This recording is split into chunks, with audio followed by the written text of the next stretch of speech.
permit UDP any and then equal to, and then it's going to give us a list of well-known ports, UDP port numbers.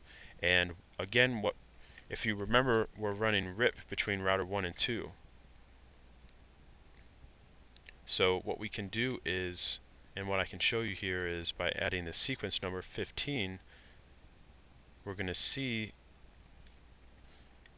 this RIP traffic being allowed through. So if we do 15 permit UDP any from any source to any destination equal to, and then we specify here RIP, we'll go ahead and hit enter here.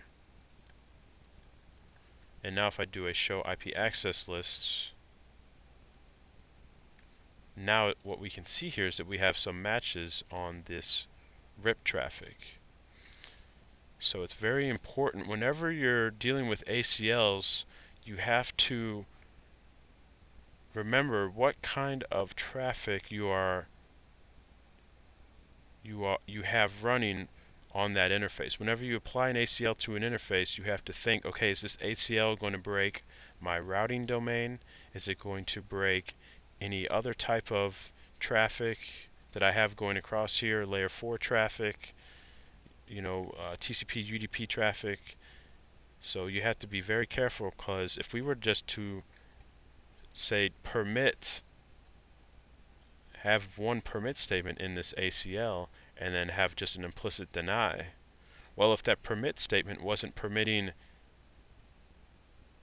our UDP traffic, our RIP traffic, then we would break our routing.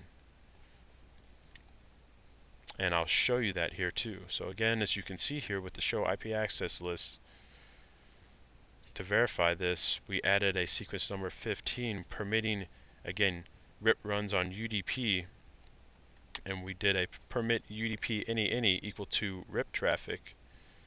And as you can see here, we're getting 9 matches. So we're seeing that RIP traffic being permitted through this ACL now.